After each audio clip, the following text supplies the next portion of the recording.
Hello, welcome to another World of UX podcast. This is your host, Dr. Darren Hood. Thanks for taking the time to listen to the podcast today. Welcome, those of you who are listening for the first time. I'm going to start off today with the reminder, hey, if you enjoy this show, if you benefit from this show, if it's helping you along in your UX journey, please like wherever you are partaking of the podcast. There's a mechanism to like, to share, to provide reviews, whatever it is. Please do that to help us to accomplish more, to help other people to discover. I hear from a lot of people who talk about how much the show impacts them. And truth be told, in a lot of cases, even when that happens, people don't like, they don't subscribe, they don't share. So good content, folks, in this day and age of UX, good content does not go viral. Interestingly, things that are chock full of misinformation, chock full of hype, things that are being presented by folks who really do not know what they're talking about. And there's a lot of people who have a striking tendency to present something knowing full well they've never used what they're talking about, knowing full well they've never really been exposed to what they're talking about. They have somebody, ironically, with a lower UX maturity who doesn't have a filter, who doesn't see that what's being said. They do not know for a fact that what they are seeing and hearing doesn't really hold water. And so they just accept it. It sounds exciting. It sounds interesting. And so they just grab hold to it. We're going to be talking about that in the not too distant future as well as part of this series. But folks, hey, again, if the show's benefiting you, let somebody know. I had a person recently who said, I finally listened to Darren Hood's podcast. Why in the world did I wait? And the light bulb that came on for them and the way that it impacted them, it really hit them hard and it helped to vault them forward. And that's why we do what we do. That's what's going on the show. We do not talk about things we do not know. We do not talk about things that we have not seen, that we have not proven. There is no whimsy associated with this show.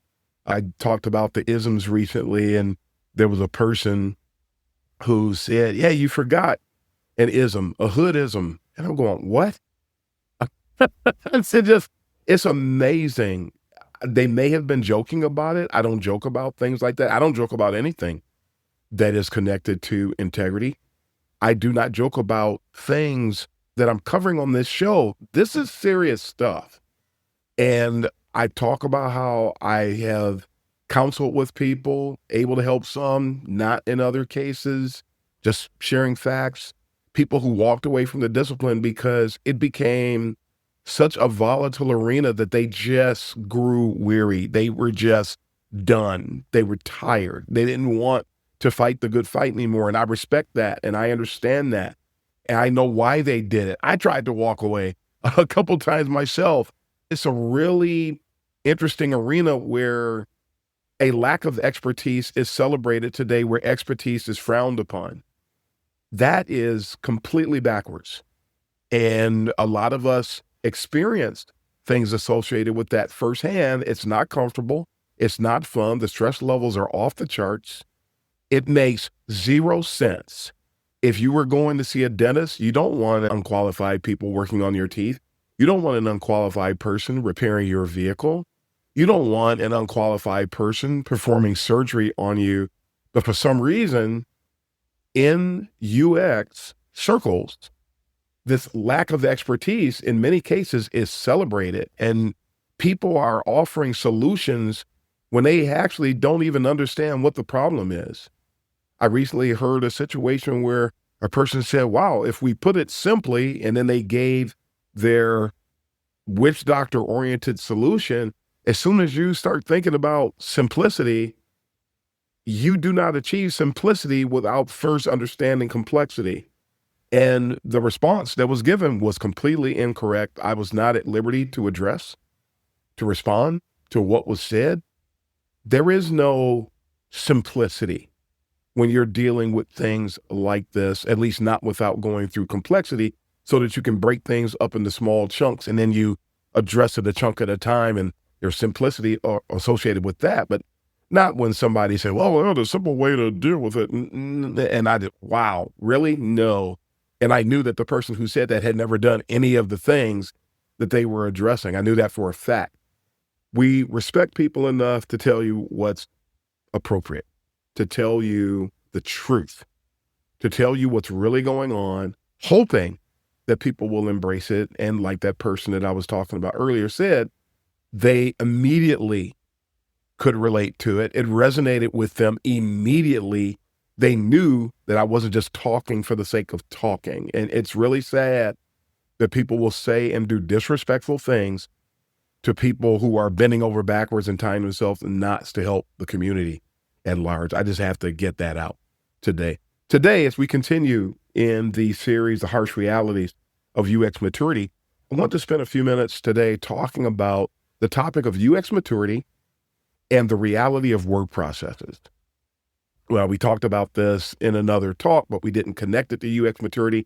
That's what we're going to do today. If you've never seen my talk entitled Design Processes Are Overrated, you can find it, recorded talks on YouTube, not just in my channel, but in other places as well. You'll see the talk out there. Design processes are overrated. They're grossly overrated because people think that it is critical to have a design process, and they're overstating it. Design processes are automatic. In other words, everything that you do is always, if you do it enough, it's going to have a process. It is a naturally occurring, it is an organic factor that comes into play anytime you're doing design work.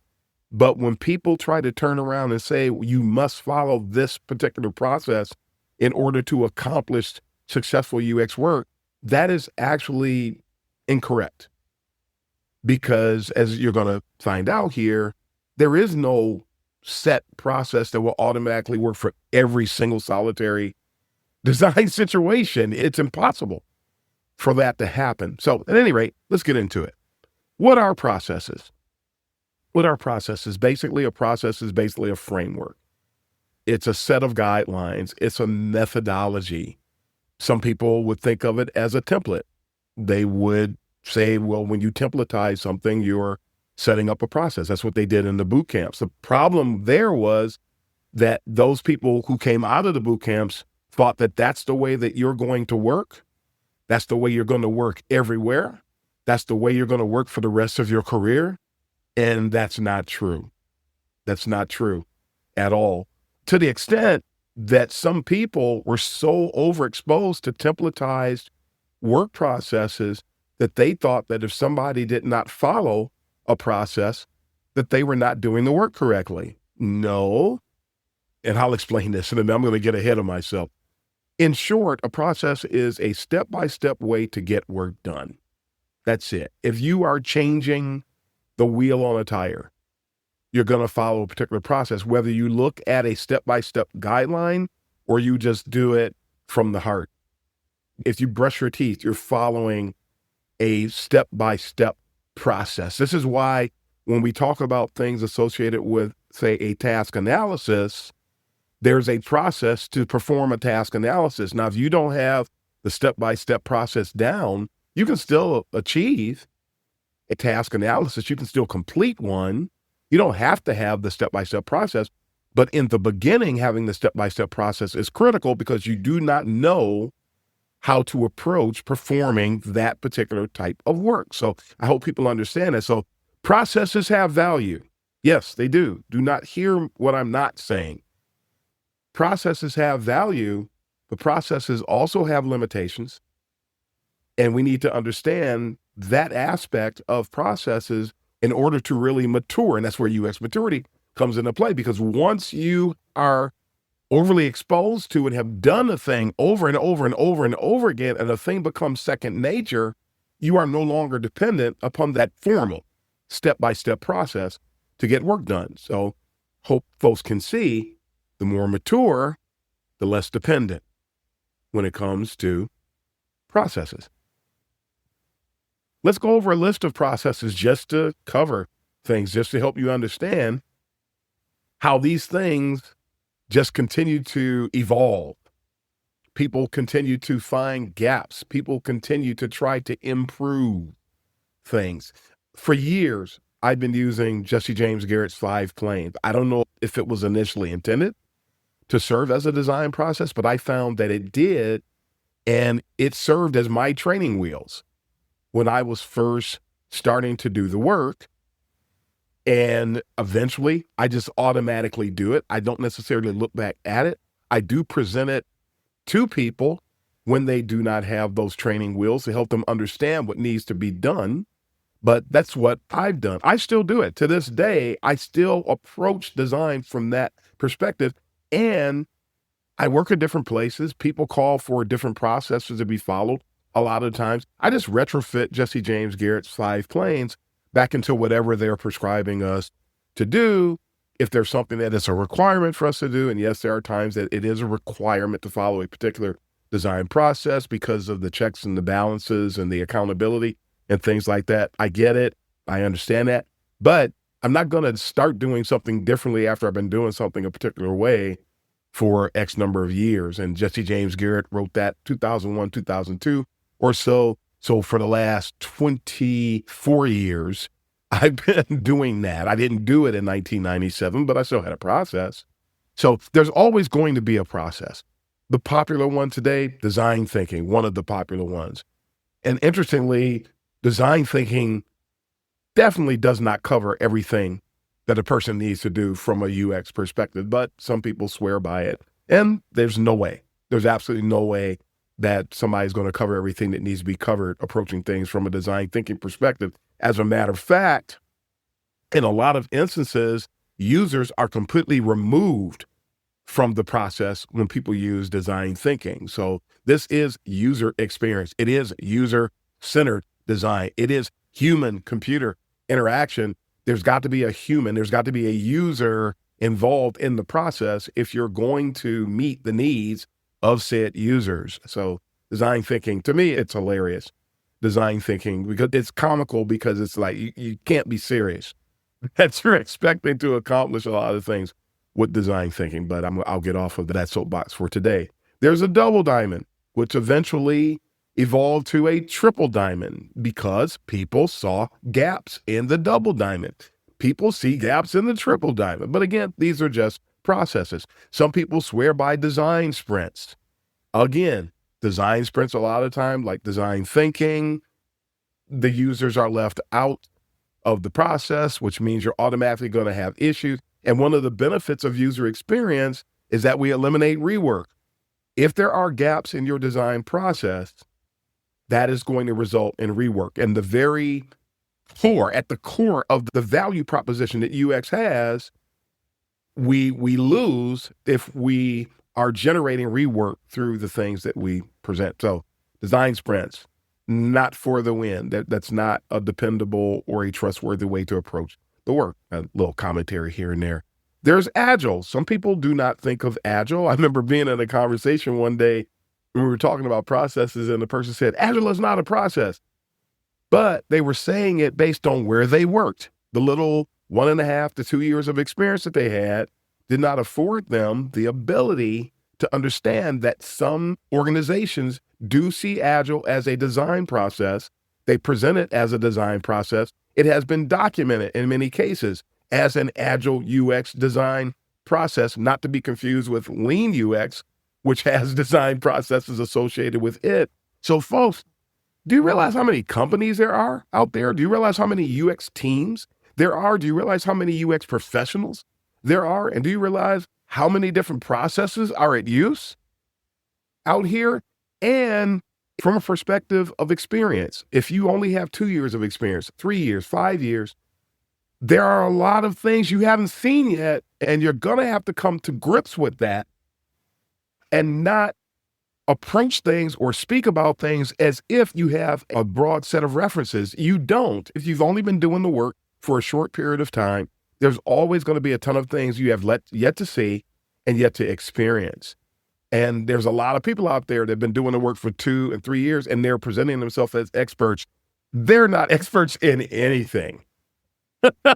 There are people who've been out there for 15 years and are not saying that they're experts because they have been around long enough to know that there's a bunch of things you don't know. And all you need to do is change a couple of scenarios and you're going to learn something. You're going to see something for the very first time. You can't address things if you're not at an expert level. And the only people who come close to operating at expert level are the people who've been exposed to a ton of scenarios, a ton of use cases, hundreds of projects. And so that is reserved for the 20, the 25, the 30-year, the 35, the 40-year practitioner in this space. And a lot of people, they're just offended because they can't be grouped in with those folks. A desire for celebritism, that's that Dunning-Kruger mindset. Very, very dangerous. At any rate, agile is a process, folks. Lean UX, whether you like it or not, whether you subscribe to it or not, it's a process. People are using it. There's an experience canvas, which in some cases was directly connected to Lean UX, but in some cases, the experience canvas is not connected to Lean UX, but some people swear by it, and that's the way that they approach the work. The first time I was ever exposed to the experience canvas in my career, I was exposed to the experience canvas by a person who claimed that they had 9 years of experience.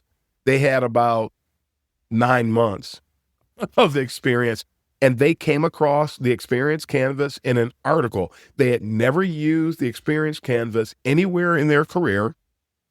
They had never seen its benefits. They never saw the drawbacks. They never saw the risk associated with using the experience canvas. They saw it, they were impressed by it, and then they presented it as if they were offering a solution. That mindset is dangerous. Folks, that is reflective of a very low level of UX maturity, and folks need to understand that today. Beware of those types of scenarios where somebody keeps reaching into their back pocket and pulling out solutions when they cannot tell you when that was used and what was accomplished by using it. They don't know.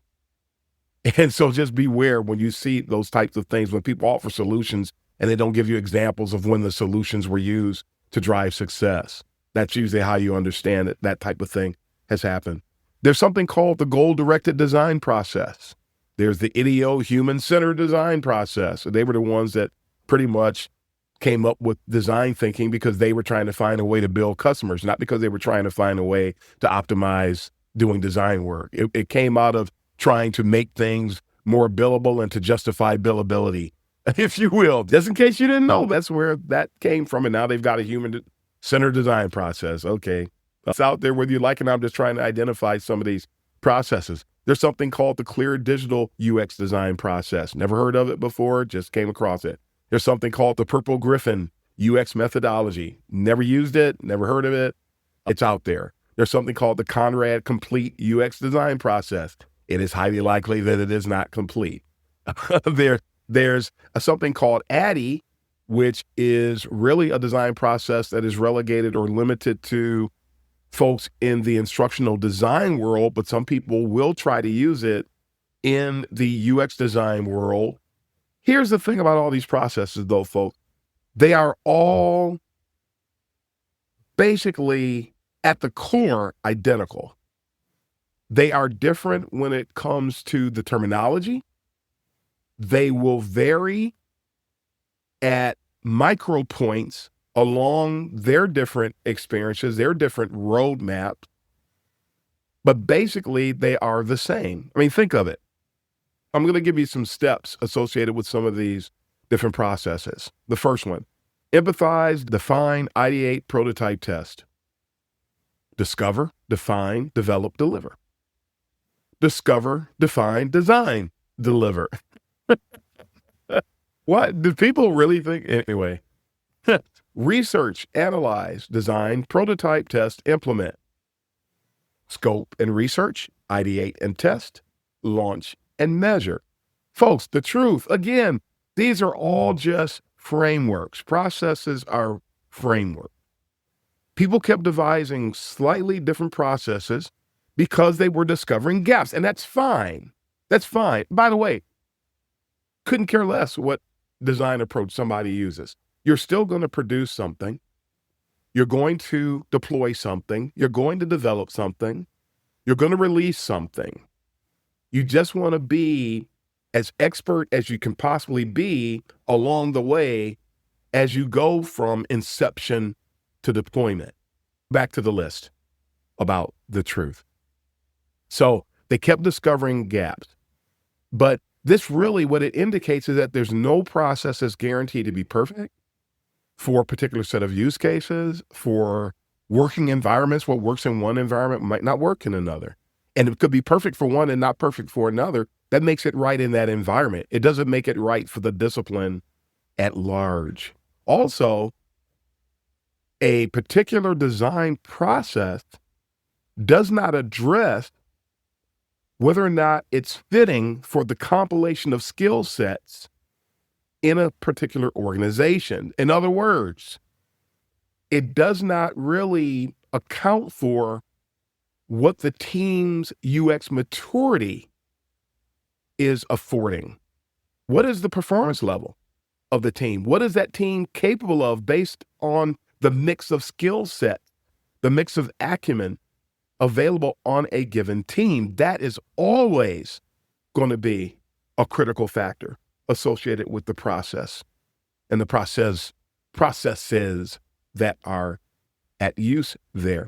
So folks, frameworks are really like training wheels. They're really like training wheels. You remember riding a bicycle?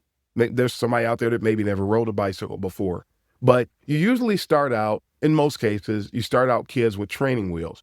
Why do you use training wheels? Well, you don't want them to fall over. We use processes. Why? We don't want people to fall over. The metaphor is perfectly aligned. A person will remain on training wheels until balance becomes second nature. Once balance becomes second nature, you remove the training wheels and you never go back to the training wheels. This paves the way for the work when you use these guidelines, because again, that's what the processes and the frameworks are really for. They help you, they're training wheels. They pave the way for the work that you're doing to become second nature. Once it becomes second nature, like you do with the training wheels, you take it away. It's still there as a reference point, but you're no longer dependent on it. So the more you do the work, the less you think about the framework. It becomes so second nature that you can do it without looking at the framework. It's a wonderful thing, and again, a wonderful metaphor. Now, as it pertains to UX maturity, the higher level of UX maturity a person has, the less the person needs the guardrails, the formal guardrails that are being provided by processes. So herein now lies or reveals a set of challenges and identifiers when you think about it. So when you see people dependent on processes, dependent on frameworks, dependent upon templates to do things, that's an indication that there's a lower level of UX maturity. And again, I've said this before in other parts of this series, that's not a bad thing. If somebody has low UX maturity, it just lets you know where you are. We go to the doctor, one of the first things they do is put a thermometer in our mouth or whatever they use to check our temperature. It's baselining you. It's helping to understand. So if you identify that you have a low UX maturity, whether it's broad or when it comes to a specific subject within UX, that just lets you know where you are. So now you know, you can identify the level that you have, and now you can measure your progress. You can measure success. It's not a bad thing. You don't identify low UX maturity and then demonize the person with the low UX maturity. That's not what it is. It just lets you know what you need to do from that point in order to manage that individual or to be able to see when the person has grown. Hey, you used to be at this level, and now you're at a different level. That's it. So please do not take that the wrong way. So people with less UX maturity, they benefit from the processes the same way that they benefit from the training wheels. Those who have more UX maturity, not so much, folks. Not so much, because we're no longer dependent on that. The average UX team contains blended levels of UX maturity, which is why you cannot have a one-size-fits-all approach to everything. That's why I also On many UX teams that I have personally audited, you are hard pressed to find people with extensive experience. People with extensive UX maturity are usually not welcome on most UX teams, which really dooms that team to fail at some point. And that also lets you know that there's somebody, whoever's in charge, usually has low UX maturity. So really, really sad. And folks getting the work done when you don't acknowledge and identify the different levels of UX maturity, trying to get the work done with that blend of talent can be extremely challenging. Some of the people there will insist on and need the formal processes. Everybody doesn't need it. So when somebody forces it, that's a problem. Hence, when you have leaders, now the UX maturity of leaders comes into play, because leaders with low UX maturity, they often try to force everybody into that box, if you will, quote unquote, of the processes. But when you force everybody into said box, the team can be detrimentally impacted. And folks who've never seen this, folks who haven't taken the time to think about it, folks who are not observing it, folks who are not discerning what's happening, they're not going to be able to steer the team away from that forthcoming damage that's going to occur there. The attrition, the consequences of the dysfunction. There's a lot of things that come out of that. And some people, they have no idea that that's on the horizon, and it's a problem. When people advance to second nature, some people are going to feel trapped. In other words, there are times that when people are forced into that box, still elaborating on that, when people are forced into the box of the processes, some people should be advancing so that the work is becoming second nature. But if you keep forcing people to go back and check boxes, that's a big boot camp thing, checking boxes along a process. Some people never develop the second nature. They never develop the critical thinking aspect. That doorway gets shut. And so some people will do the work for 3, 4, and 5 years, but they never do it from a critical thinking perspective. They only do it from a checkbox perspective. So now the dysfunction is really being cultivated because they're not thinking. They're just checking boxes.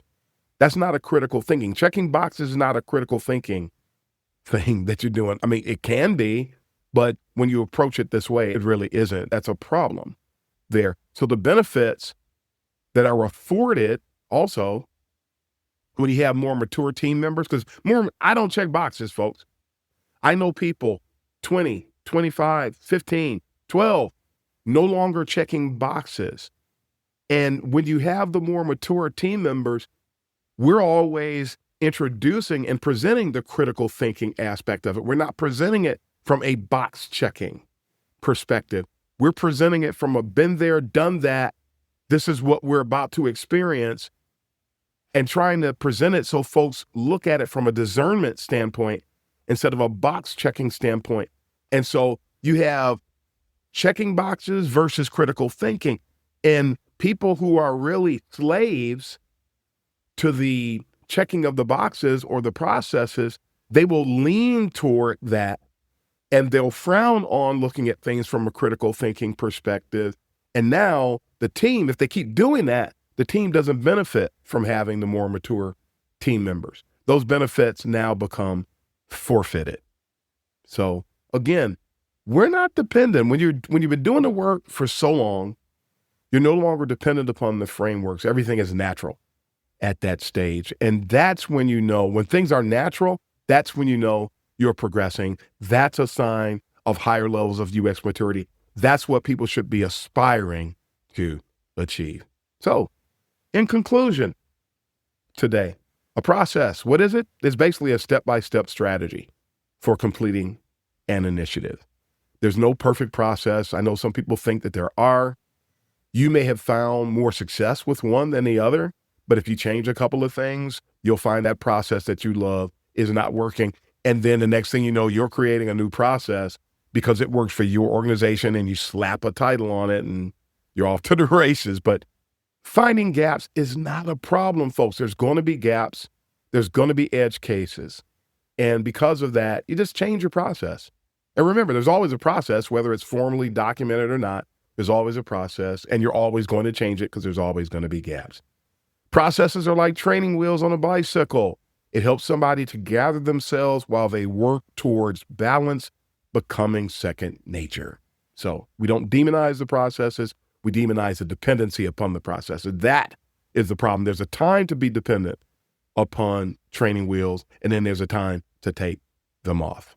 The more someone improves their UX maturity, the less they will be dependent upon documented formal processes. Subjecting everybody to ascribe to formal UX process will result. Subjecting everyone to ascribe to a formal UX process will result in dysfunction, and it will rob people of the benefits gained from more seasoned practitioners. That always vaults a team forward, and every team should have a more seasoned practitioner. If the most seasoned practitioner on your team only has 5 to 12 years of experience, there's some things that you're missing out on today. Hey, if that's your team, that's your team. But guarantee you that on teams like that, the people in charge have rejected someone with more extensive experience. That means that you said, no, we don't want all the benefits that you're going to bring to the table. That's what you told them, whether you said that literally or not. And your team is going to suffer if that's the case, because some of us have a ton of benefits to offer, but a lot of folks just can't relate to it. So they forfeit. You forfeit. A couple bonus items here, and they are related. There is an inherent danger in publishing processes to stakeholders, to non-UX practitioners. Why? When stakeholders with low UX maturity are overexposed to processes, you're showing them how the sausage is made. They cannot relate to that. That's not in their wheelhouse. And they will, because when you force a process on someone, trying to get them to digest it, their brain is not wired to think about what we do. So we have to communicate what we do on their terms, not on ours, because if you do, they will oversimplify the work. They're guaranteed to do that because they're trying to get to a particular point. They're trying to reach a conclusion, and trying to get them to reach the conclusion the way that we do as practitioners, that's a losing proposition. And so they're going to take a shortcut, and they will oversimplify UX work, which results in the UX people, the team, individuals, the practitioners becoming devalued. And that leads to us being jettisoned. That leads to people trying to find other ways to do the work in a way that matches their mental model, which is always going to be a shortcut, because our work is extremely labor intensive. Our work has a heavy cognitive load to UX work. Ever think about that? UX work calls for a very, very heavy cognitive load. The cognitive load of UX work is astronomical. So when you expose that to people who are not part of what we do, they're always going to reject the thinking that you're asking them to do. You have to present it to them in a different way, in their terms, not ours. Otherwise, you're going to risk having them basically trivialize who we are. Extremely dangerous. Extremely dangerous. And sometimes it's going to take seeing that a couple times to realize it, and hopefully you won't suffer too much if you've done it, because there's always somebody trying to present UX work to non-UXers in UX terms, and you're just creating a problem that you don't want to suffer, and the consequences will be awaiting you. So at any rate, folks, that's it. That's what I wanted to present today about UX maturity and the reality of work processes. And again, the more UX mature you are, the less dependent you are. The more UX mature you are, you're not trying to communicate our processes to non-practitioners. That's a part of UX maturity as well. As we've been stating, UX maturity is about way more than what folks communicated to us over the years. And the more we understand that, the better off we'll be, and it will help us to represent the discipline and drive value better and in a way that's more sustainable and more understandable for everybody, practitioners and non-practitioners alike. So that's all the time we have for today, folks. This is Dr. Darren Hood, the host of The World of UX, signing off. And until next time, happy UXing, everybody.